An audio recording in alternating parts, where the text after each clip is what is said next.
నమస్కారం ఘంటారావానికి స్వాగతం. ముందుగా ప్రధానాంశాలు. ఫోన్ ట్యాప్ కాదు వాటర్ ట్యాప్లు విప్పాలన్న కేటీఆర్. తనకెలాంటి అక్రమాలతో సంబంధం లేదని స్పష్టీకరణ.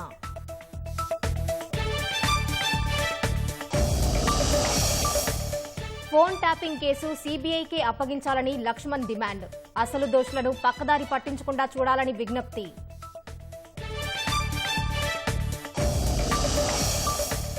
వైనాడ్లో రాహుల్ గాంధీ రోడ్ షో. భారీగా తరలివచ్చిన జనం. కాసేపట్లో నామినేషన్ దాఖలు.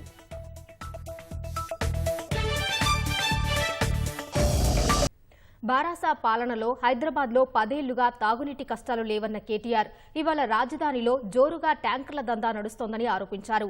గతేడాది వర్షాలు బాగా కురిశాయని ఐఎండీ చెప్పిందన్న ఆయన ఎండాకాలం ఆరంభంలోనే తాగునీటి కష్టాలు రావడం కాంగ్రెస్ ప్రభుత్వం సృష్టించిన కృత్రిమ కొరత అన్నారు. సాగునీరు ఇవ్వకుండా పంటలు ఎండిపోయేలా చేస్తున్నారన్న కేటీఆర్ పంటలు పండితే బోనస్ ఇవ్వాల్సి వస్తుందని కాంగ్రెస్ ఇలాంటి కుట్రలకు తెరలేపిందని ఆరోపించారు.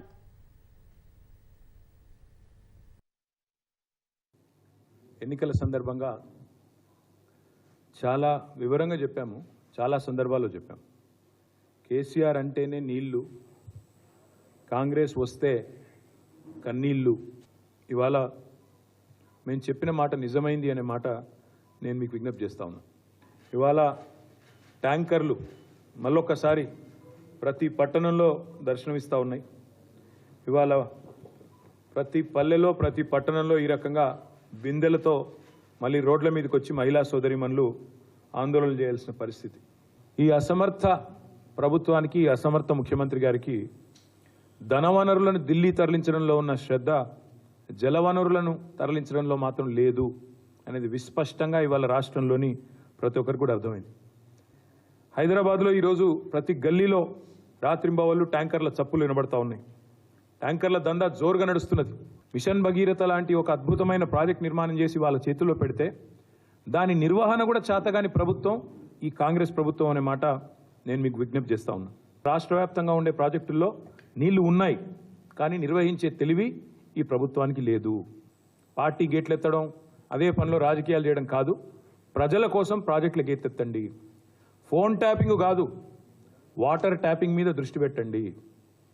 మీరు చేయాల్సిన పని చేయకుండా ఇవాళ పనికిమాలిన పనులు చేస్తూ ఉన్నారు. కేసీఆర్ గారు బయలుదేరి ఆయన నల్గొండకి, జనగామకి, సూర్యాపేటకు పోగానే ఎట్లా చాలైనాయి పంపులు. Gayatri pump house, Nandi pump house ఎట్లా చాలైనాయి.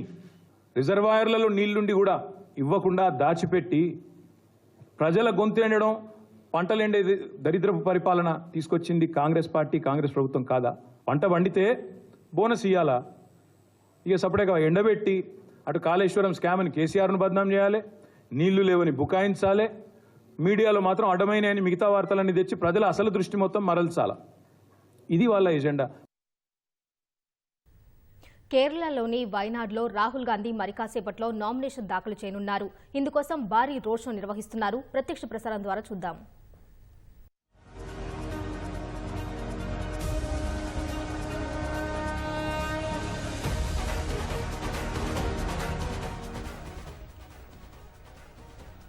కాంగ్రెస్ మాజీ అధ్యక్షుడు రాహుల్ గాంధీ వైనాడ్లో రోడ్ షో నిర్వహిస్తున్నారు. ముప్పాయినాడ్ గ్రామానికి హెలికాప్టర్లో చేరుకున్న ఆయన రోడ్డు మార్గం ద్వారా కాల్పెట్ వరకు చేరుకున్నారు. అక్కడి నుంచి రాహుల్ రోడ్ షో ప్రారంభించారు. ఆయన వెంట ఏఐసీసీ ప్రధాన కార్యదర్శులు Priyanka Gandhi, KC Venugopal, Deepa Das, NSUI AICC in charge Kanhaiya Kumar, కేరళలో ప్రతిపక్ష నేత సతీశన్, కేపీసీసీ తాత్కాలిక అధ్యక్షుడు హసన్ ఉన్నారు. రాహుల్ రోడ్ షోకు కాంగ్రెస్ పార్టీ శ్రేణులు, మద్దతుదారులు పెద్ద సంఖ్యలో హాజరయ్యారు. రోడ్ షో అనంతరం వైనాడ్ లోక్సభ స్థానానికి రాహుల్ నామినేషన్ దాఖలు చేయనున్నారు.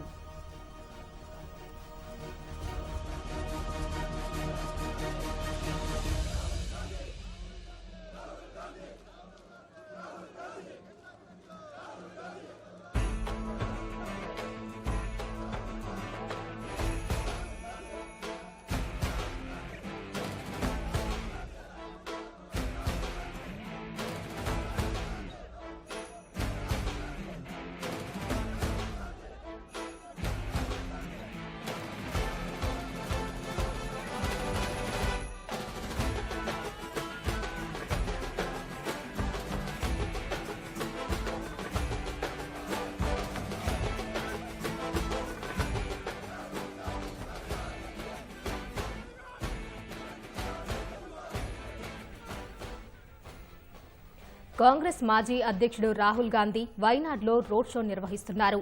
ముప్పాయినాడ్ గ్రామానికి హెలికాప్టర్లో చేరుకున్న ఆయన రోడ్డు మార్గం ద్వారా కాల్పెట్ వరకు చేరుకున్నారు. అక్కడి నుంచి రాహుల్ రోడ్ షో ప్రారంభించారు.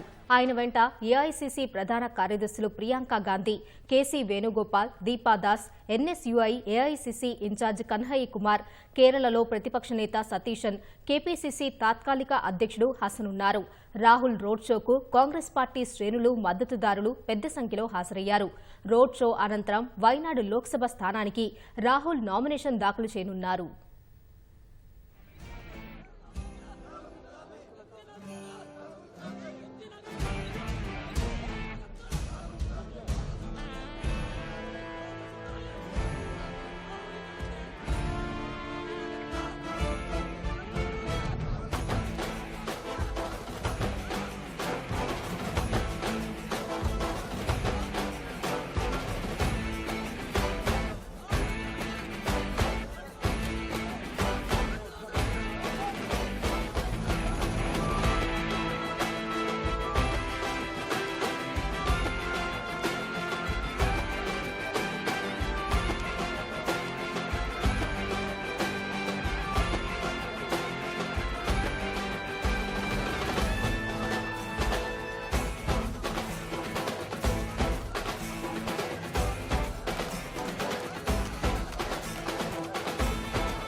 కాంగ్రెస్ మాజీ అధ్యక్షుడు రాహుల్ గాంధీ వైనాడ్లో రోడ్ షో నిర్వహిస్తున్నారు.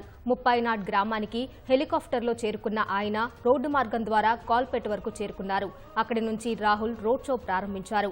ఆయన వెంట ఏఐసీసీ ప్రధాన కార్యదర్శులు Priyanka Gandhi, KC Venugopal, Deepa Das, NSUI AICC in charge Kanhaiya Kumar, కేరళలో ప్రతిపక్ష నేత సతీశన్, కేపీసీసీ తాత్కాలిక అధ్యక్షుడు హసన్ ఉన్నారు. రాహుల్ రోడ్ షోకు కాంగ్రెస్ పార్టీ శ్రేణులు, మద్దతుదారులు పెద్ద సంఖ్యలో హాజరయ్యారు. రోడ్ షో అనంతరం వైనాడు లోక్సభ స్థానానికి రాహుల్ నామినేషన్ దాఖలు చేయనున్నారు.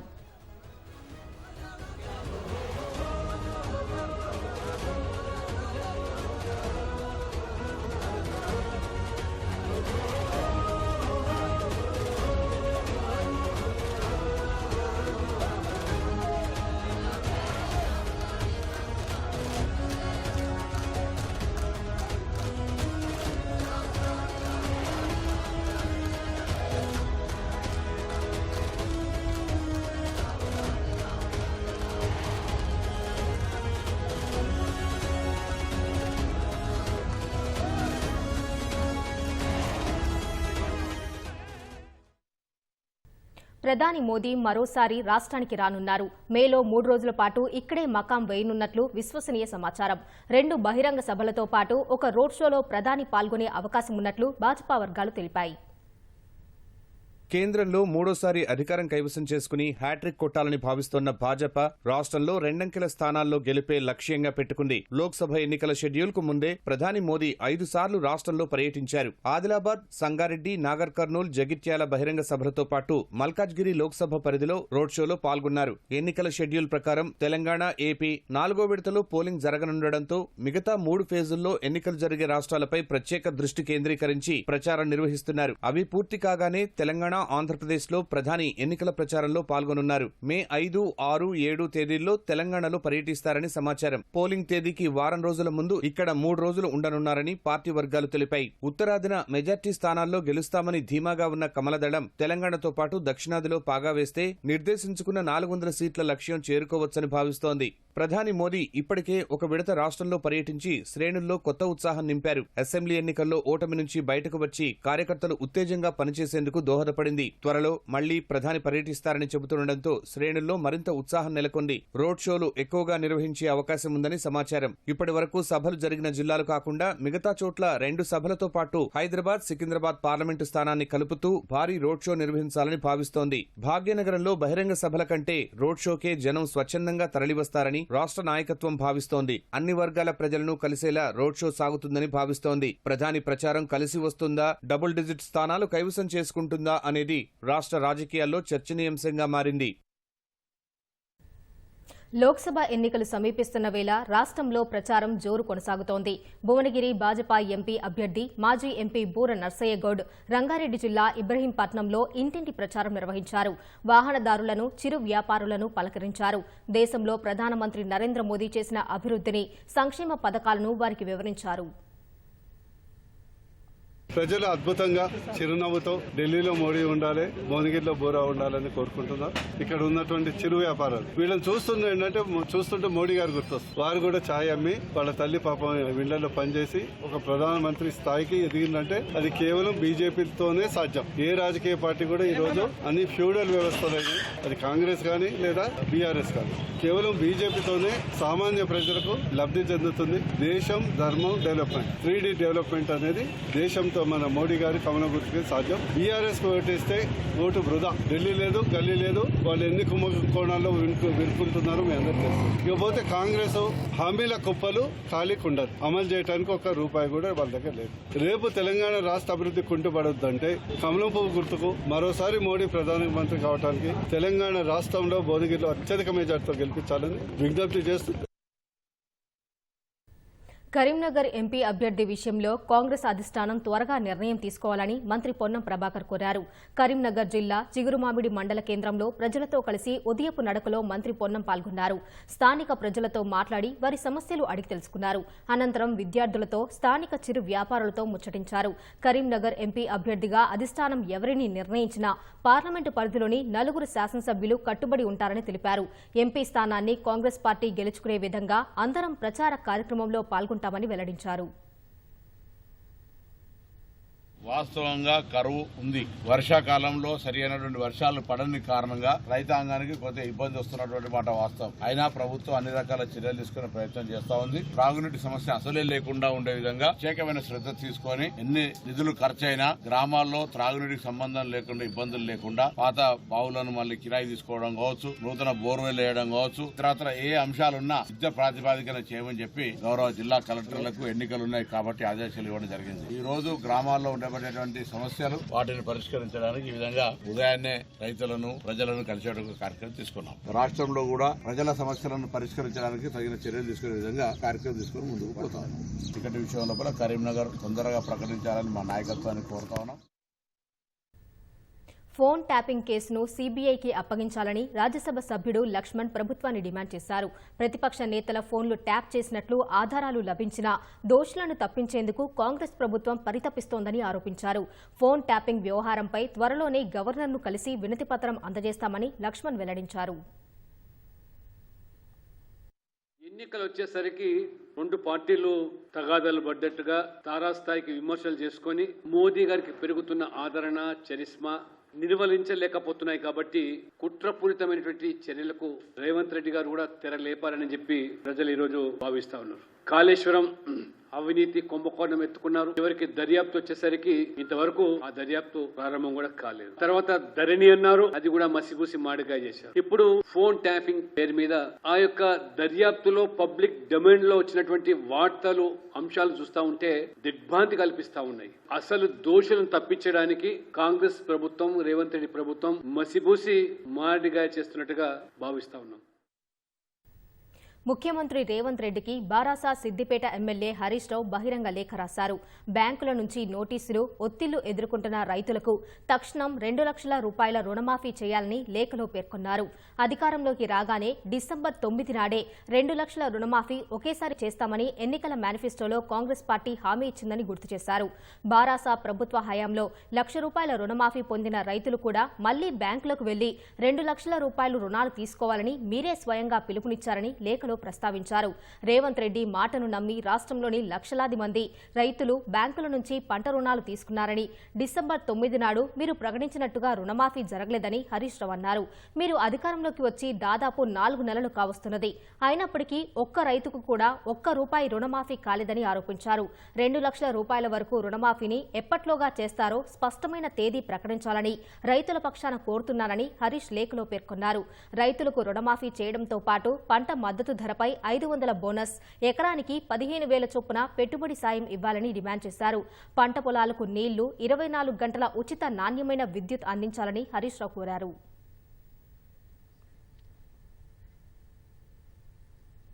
ఒడిశా ఛత్తీస్గఢ్ సరిహద్దు ప్రాంతం మల్కన్గిరి జిల్లాలో మావోయిస్టుల భారీ డంప్ను భద్రతా బలగాలు కనుగొన్నాయి. ఆంధ్ర ఒడిశా సరిహద్దులో కలిమెల పిఎస్ పరిధిలోని డీవీఎఫ్ ఇంటెలిజెన్స్ సిబ్బంది తీవ్రంగా శోధించి అటవీ భూభాగంలో దాగి ఉన్న ఒక ప్రధాన మావోయిస్టు డంప్ గుర్తించారు. కలిమెల దయాల్తుంగ్ ప్రాంతంలో భారీ మొత్తంలో ఈఐడి పేలుడు పదార్థాలను భద్రతా బలగాలు స్వాధీనం చేసుకున్నాయి. భద్రతా బలగాలపై దాడులు చేసేందుకు ఏర్పాటు చేసినట్లు ఇంటెలిజెన్స్ సిబ్బంది భావిస్తోంది. ఛత్తీస్గఢ్ ఎదురుకాల్పుల ఘటనలో మృతుల సంఖ్య 13కు పెరిగింది. ఘటనా స్థలంలో ఇవాళ మరో 3 మృతదేహాలు లభ్యమైనట్లు అధికారులు తెలిపారు.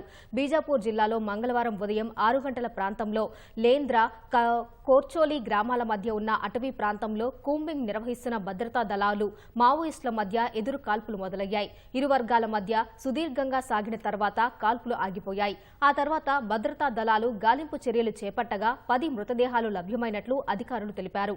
గాలింపు చర్యలు ఇవాళ పునరుద్ధరించగా మరో 3 మావోయిస్టుల మృతదేహాలను గుర్తించినట్లు చెప్పారు. ఘటనా స్థలంలో పెద్ద మొత్తంలో ఆయుధాలు, పేలుడు పదార్థాలు స్వాధీనం చేసుకున్నట్లు అధికారులు ప్రకటించారు. మృతి చెందిన మావోయిస్టుల వివరాలు తెలియాల్సి ఉందన్న అధికారులు ప్రాథమిక సమాచారం ప్రకారం పీపుల్స్ లిబరేషన్ గెరిల్లా ఆర్మీకి చెందిన వారు అయి ఉంటారని భావిస్తున్నారు. ప్రధాన రాజకీయ పార్టీల్లో చీలికలు, మరాఠా రిజర్వేషన్లు, అస్తిత్వం కోసం పోరాటాలు, కూటమిలో సీట్ల పంపకాలో అసంతృప్తులు వంటి అంశాలు మహారాష్ట్రలో లోక్సభ ఎన్నికలను ఆసక్తికరంగా మార్చాయి. ప్రధాని మోదీ మానియానే ప్రధాన అస్త్రంగా ఎన్డీఏ కూటమి ఎన్నికల రణక్షేత్రంలో దిగగా నిరుద్యోగం, రైతుల ఆత్మహత్యలు, నమ్మక ద్రోహం వంటి అంశాలతో విపక్షాల ముందుకు సాగుతున్నాయి. ఉత్తరప్రదేశ్ తర్వాత అత్యధిక పార్లమెంటు స్థానాలు ఉన్న మహారాష్ట్రలో అధిక స్థానాలు కైవసం చేసుకుని సత్తా చాటాలని అన్ని పార్టీలు ప్రణాళికలు రచిస్తున్నాయి.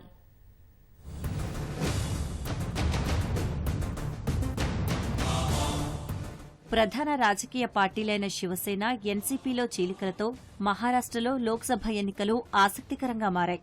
ఉత్తరప్రదేశ్ తర్వాత లోక్సభ స్థానాల పరంగా అతిపెద్ద రాష్ట్రమైన మహారాష్ట్రలో అత్యధిక స్థానాలు కైవసం చేసుకుని 400 స్థానాల లక్ష్యాన్ని అందుకోవాలని ఎన్డీఏ ప్రణాళికలు రచిస్తుండగా, మహారాష్ట్రలో సత్తా చాటి తమ బలాన్ని నిరూపించుకోవాలని విపక్ష ఇండియా కూటమి వ్యూహాలు పన్నుతోంది. మహారాష్ట్రలోని 48 లోక్సభ స్థానాలు ఉండగా ఏప్రిల్ 19, ఏప్రిల్ 26, మే 7, మే 13, మే 20 తేదీల్లో 5 విడతల్లో ఎన్నికలు జరగనున్నాయి. జూన్ 4న ఫలితాలు ప్రకటిస్తారు.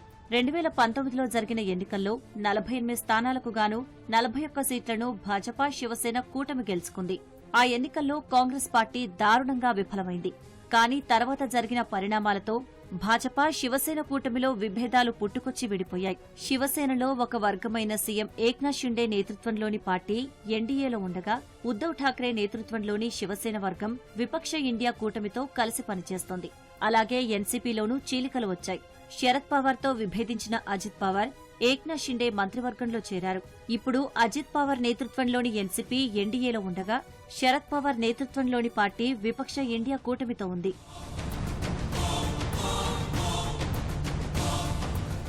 భారతీయ జనతా పార్టీ, అజిత్ పవార్ నేతృత్వంలోని ఎన్సీపీ, మహారాష్ట్ర ముఖ్యమంత్రి ఏక్నాథ్ షిండే నేతృత్వంలోని శివసేన భాగస్వామ్యులుగా ఉన్న ఎన్డీఏ 48 ఎంపీ స్థానాల్లో అత్యధిక స్థానాలు కైవసం చేసుకోవాలని చూస్తోంది.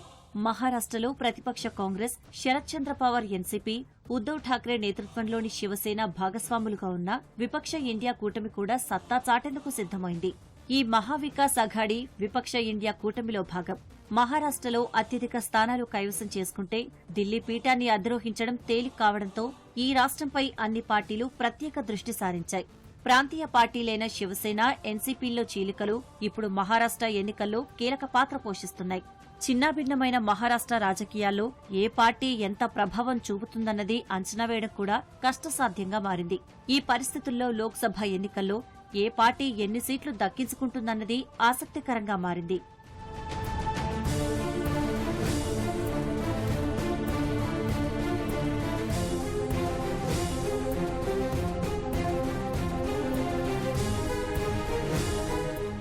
మహారాష్ట్రలో ప్రధాని నరేంద్ర మోదీ చరిష్మానే ప్రధాన అస్త్రంగా భాజపా ప్రచారంలో దూసుకుపోతోంది. ప్రధానిని ట్రంప్ కార్డుగా వినియోగించి ఓట్లను రాబట్టాలని వ్యూహం రచించింది. మోదీ ప్రజాదరణ, కేంద్ర సంక్షేమ పథకాలు కలిసి వస్తాయని కమలం పార్టీ భారీగా ఆశలు పెట్టుకుంది. భారతీయ జనతా పార్టీకి మహారాష్ట్రలో బలమైన నాయకత్వం ఉంది. సంస్థాగతంగా కూడా కమలదళం బలంగా ఉంది. ఈ అంశాలన్నీ భాజపాకు కలిసి వచ్చే అవకాశం ఉంది. అయితే ముఖ్యమంత్రిగా పనిచేసిన దేవేంద్ర ఫడ్నవీస్ ను ఉప ముఖ్యమంత్రి స్థాయికి తగ్గించడం భాజపాకు నష్టం చేకూర్చే అవకాశముందన్న అంచనాలు ఉన్నాయి. మరో ఉప ముఖ్యమంత్రిగా అజిత్ పవార్ ని తీసుకోవడం కూడా భాజపా మద్దతుదారులు, కార్యకర్తలకు తీవ్ర అసంతృప్తిని కలిగించింది. పెరిగిన నిత్యావసర ధరలు, నిరుద్యోగం వంటి సమస్యలు కూడా కమలం పార్టీపై ప్రభావాన్ని చూపే అవకాశం ఉంది. కానీ బలహీనమైన ప్రతిపక్షమున్న కారణంగా భాజపా ఎక్కువ ఎంపీ స్థానాలే లక్ష్యంగా సాగుతోంది.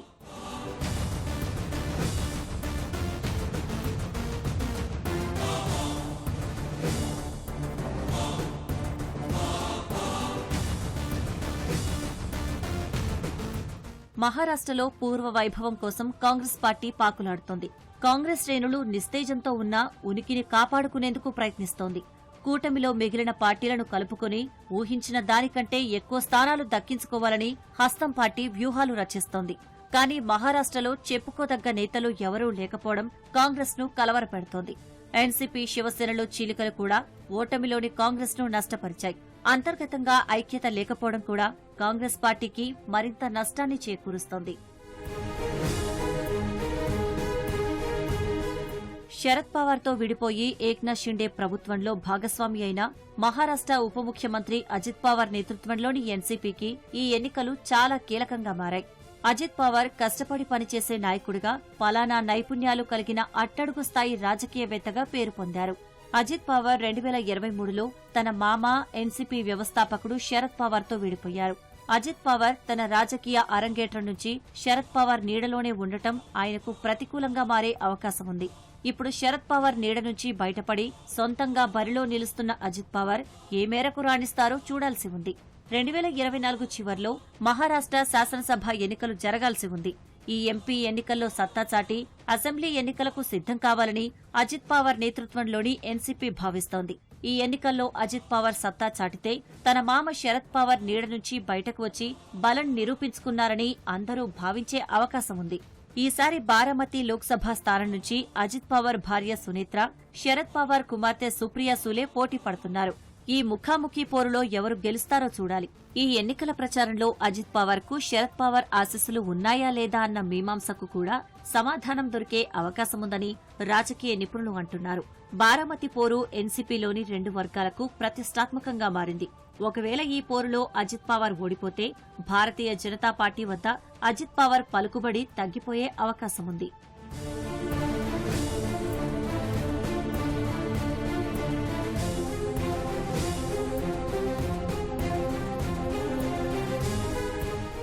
శరద్ పవార్ లేని మహారాష్ట్ర రాజకీయాలను ఊహించడం కష్టసాధ్యం.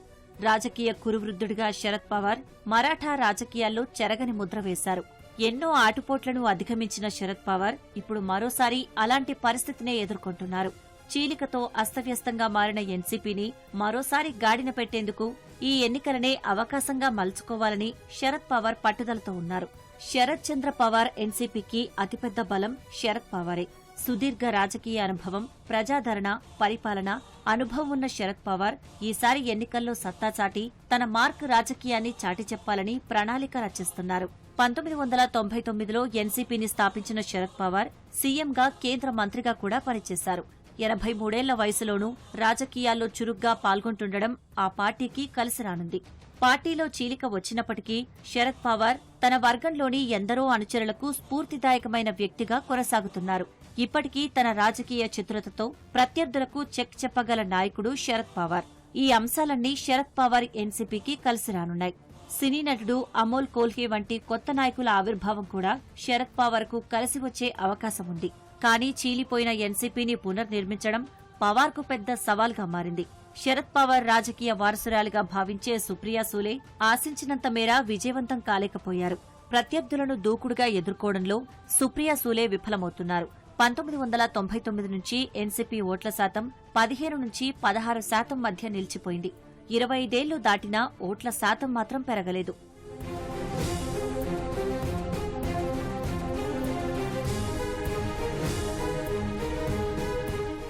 శివసేన కూడా చీలిక తర్వాత తొలిసారి ఈ ఎన్నికలను ఎదుర్కోబోతోంది. రెండు శివసేన గ్రూపులకు సైద్ధాంతిక రాజకీయ గుర్తింపు స్పష్టంగా లేదు. ఇది ఈ రెండు వర్గాలకు ప్రతికూలంగా మారే అవకాశం ఉంది. ఏక్నాథ్ షిండే నేతృత్వంలోని శివసేన ఈ ఎంపీ ఎన్నికల్లో సత్తా చాటి అసలైన శివసేన తమదేనని, మహారాష్ట్ర రాజకీయాల్లో తమ స్థానాన్ని సుస్థిరం చేసుకోవాలని వ్యూహాలు రచిస్తోంది. ఈ ఎన్నికల్లో సత్తా చాటి పార్టీ వ్యవస్థాపకుడు దివంగత బాల్ ఠాక్రే వారసత్వాన్ని పొందేందుకు ఏక్నాథ్ షిండే ప్రయత్నిస్తున్నారు. తన తిరుగుబాటు స్వల్పకాలిక రాజకీయ ప్రయోజనాల కోసం కాదని, సుదీర్ఘ కాలం పాటు మరాఠాలకు అండగా ఉంటానని చెప్పేందుకు ఈ ఎన్నికలు ఉపయోగించుకోవాలని షిండే భావిస్తున్నారు. బాల్ ఠాక్రే స్థాపించిన సంస్థాగత శివసేన నిర్మాణం ఏక్నాథ్ షిండేకు కలిసి రానుంది. మరోవైపు ఉద్దవ్ ఠాక్రే కూడా ఈ ఎన్నికల్లో సత్తా చాటి అసలైన శివసేన తమదేనని చాటాలని పట్టుదలతో ఉన్నారు. షిండే, ఆయన వర్గం ఎమ్మెల్యేల తిరుగుబాటు పట్ల అసంతృప్తిగా ఉన్నా ఓటర్ల నుంచి ఉద్దవ్ ఠాక్రే పార్టీకి సానుభూతి వచ్చే అవకాశముంది.